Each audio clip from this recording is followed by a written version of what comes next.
I'm Joe Bravaco, the playwright of The One Good Thing, or Are You Patrick Swayze? If you want to learn more about my play, come to the theater. How do you come up and what is your process in creating a play? It's very different. The process of creating plays comes from different ideas. My first thing that I wrote with a collaborator, we saw a film about Doc Holliday in the OK Corral, and we wanted to write a musical version of that story, which we did. So that was a lot of historical research. I wrote a play based on Herman Melville's only comic novel, again with my collaborator. Who that musical was called Sundown, about Doc Holliday. My collaborator on that, he and I wrote this Israel Potter, which is Herman Melville's only comic novel, and that got some. It got into a couple of regional theaters. But for this play, for The One Good Thing, it was inspired by music.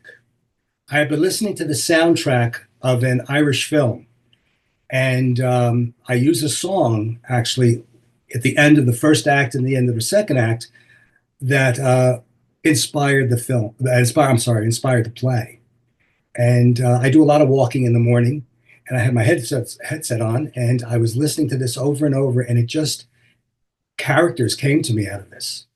And I was fascinated by the way that I would put different scenes as I was walking in my head, and then come home and write them down, and then I would have to juggle them for the script to make the script work. But it's been a wonderful process. It is the fastest thing I've ever written. The fastest thing. You launched into my next question. You already answered it. Where did the idea come from? Or do you want to go more detail about that? I could go a little bit more detail on where the idea came from, although I didn't even know it. It had to be pointed out to me. I was talking to a friend, and I said, this came so quickly. I've never written anything so quickly. And he said to me, because it's so personal. And I said, no, it's not. And then when I thought about it, yeah, it kind of is. There's a lot of personal things in the script, how I feel about certain people and certain things. And so maybe that helped a lot. That it was something in me that I didn't even know was coming out. Interestingly enough, it started as a one act. I wrote it as a one act. It won a couple of competitions, one in Ireland and a couple in the States. And my sister-in-law said, one act can only go so far. She says, why don't you expand it? And I did, and I've been having some luck with it. So it's been a rather unique experience for me, because the musicals and the Israel Potter play, they took a long time.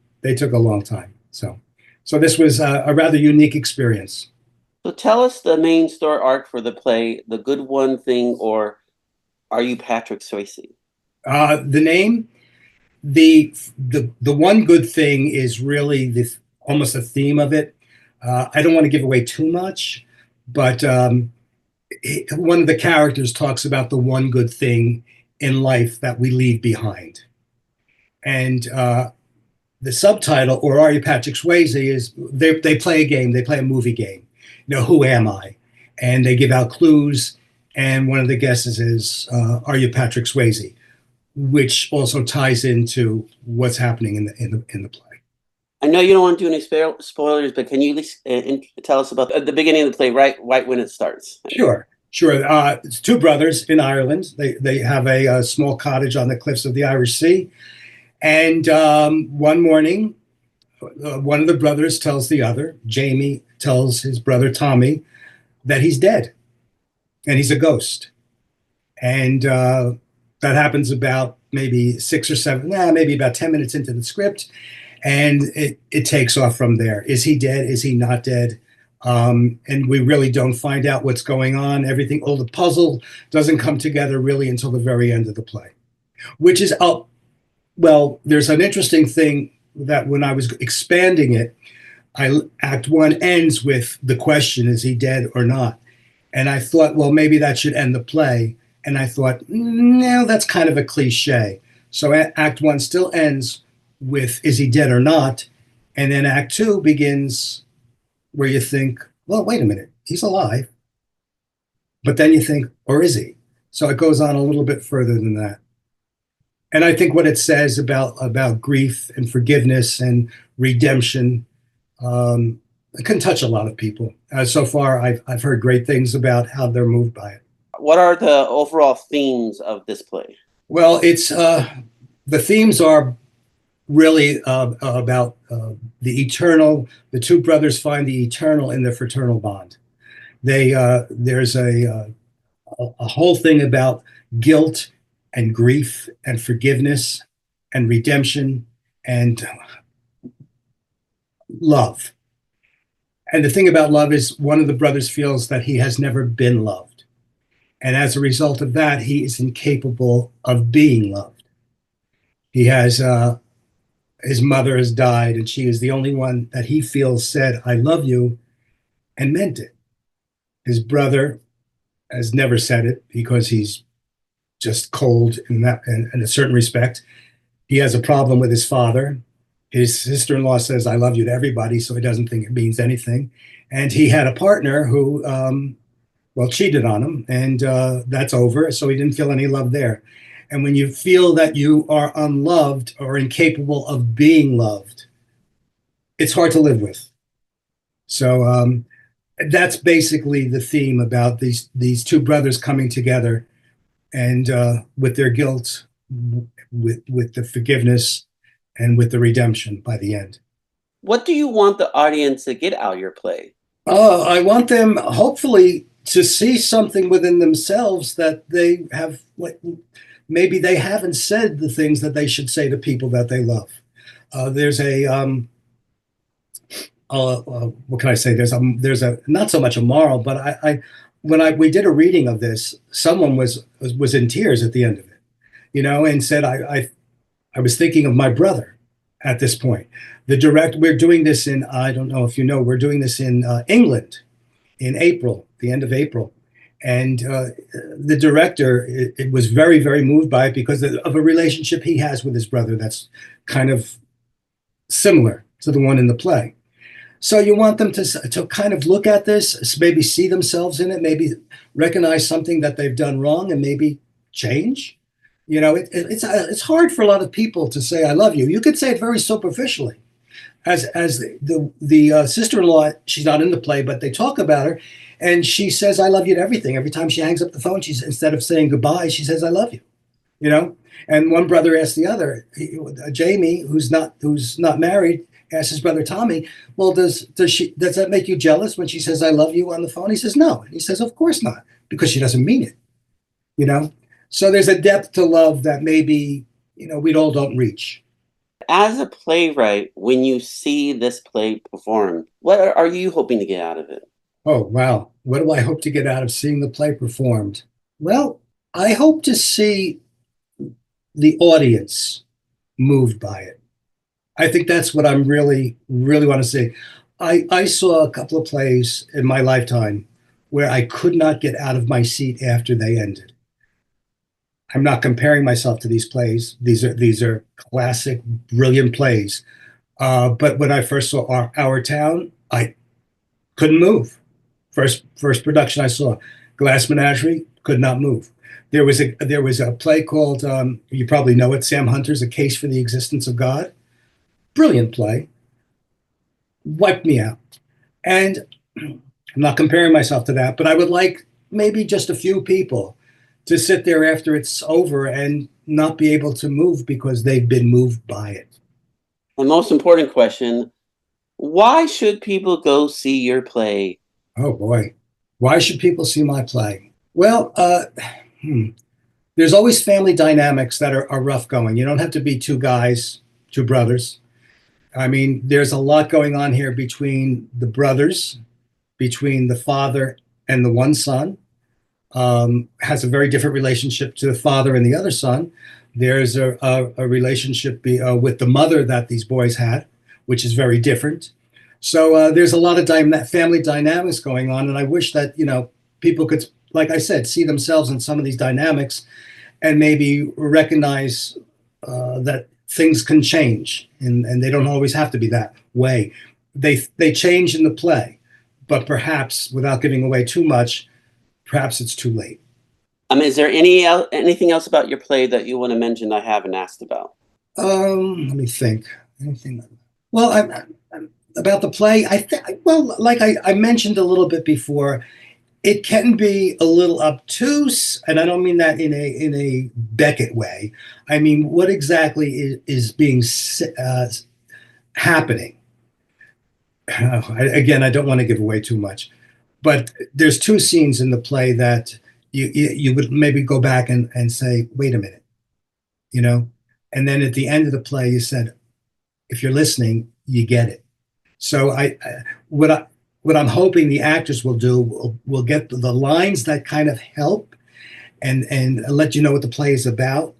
Um, they'll get that. So I talked to the director, and she was very open, and we talked about what I would like to see. So I'm really and looking forward to seeing this because they are going to also give me a video of it.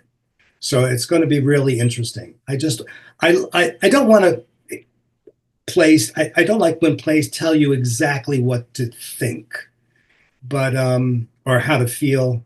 I like to walk out of the theater debating what really happened, and I hope that's what my play can do. Would you say this is a play worth seeing a second time, and at the same time bringing additional friends to see it? Absolutely. Absolutely. You have to see it as probably, no, have to, of course, but you should see it a second time.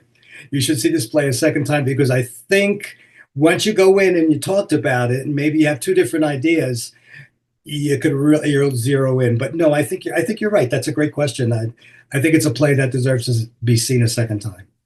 When did you first fall in love with theater, and why did you have to be part of the theater world? Actually, the first time my parents took me to the theater, I fell in love with it. And I was 11 years old, and my brother was 14. And I walked out of that place, and it was like nothing I've ever seen. And it was funny. As much as I loved it, I never wanted to get into the acting. I was fascinated by the movements on stage and the design of everything. And then that led to when I was in early teens, I started reading a lot of theater, a lot of plays by William Inge, especially. I started with Inge, and then I was precocious and was reading Tennessee Williams, and I said, "This is something I would love to do," you know. But it was very early, and I remember I wrote a one act play when I was, I think, 14 or 15, sophomore year of high school, and I gave it to my English teacher to read, and well, he said he was impressed. Who knows? But he was very nice about it, so that kind of encouraged me. When did you fall in love with writing, and when did it go from an interest to an obsession? I would never say my writing was an obsession because I remember a review I read of a Terrence McNally off-Broadway play when he was first starting out, and their critic in the Times said Terrence McNally writes plays like other people eat breakfast. And I thought, wow, that's great to be that prolific. I'm not. I mean, I really have to be hit with something, and which drives me, or I have to have somebody on top of me saying, "Let's do this," and I'll write it. I love writing. When I get into writing, I am lost. Nothing can get in the way of it. I will just sit there for hours and write and write and write. I don't eat, which is a great way to diet, but I have but I don't do it enough. Let's put it that way. I don't do it enough. I was a teacher for many years, and I taught drama and I taught writing, and that preoccupied a lot of my time. But I really have to be struck with an idea before I could sit down and write something. Theater experience, why is it such a unique format, both for the audience and the actors on stage? Well, the theater experience for the audience, it's once in a lifetime. You never see the same performance twice, which is why I could see a play 6 or 7 times, but I will not watch a movie more than twice. The movie's always the same. I mean, you can get different things out of a film once you've seen it once, once you've seen it twice. But I love the idea that when you go to a play, and if there's a replacement cast, it takes on a whole different, not so much meaning, but a perspective. and you really get another look at something that's unique. And I used to tell my students when I taught them, I said, you go to a play, you're there once in a lifetime experience. No one else is going to see that except the other 500 people that you're sitting with, and that's what's wonderful about it. That's just one. I love that. That's the thing I love, Well, to add in this, as you know, ticket sales don't cover the production of the play. Right. Why is it important for people to support their local theater, not only by buying tickets, but when they can donate and help them in other ways? It's extreme. I mean, to donate to your local theater is probably one of the best things that you could do with your money. I mean, you've got children or grandchildren, nieces and nephews, who should be introduced to theater, and on a local level, it's perfect for them. And on some, in some community theaters, I mean, they can actually get involved. You got to keep theater going. I mean, it's not a cheap proposition, but it's important. It really is. Every play has something to say to somebody, and it should be said and it should be heard. And there's only one way to do it, and that's by supporting, financial supporting. Hi, I'm Joe Bravaco. I am the playwright of The One Good Thing, or Are You Patrick Swayze? The play is a two-act play, could be performed without an intermission. And I think it's a play that is going to have people guessing what's going on a little bit. I think it's a play. I hope it's a play that's going to touch people, maybe have them reflect on their own lives, maybe have them change a little bit. And I hope you'll all come and see it because I loved writing it and I would love to have you see it. And I'll see you at the theater.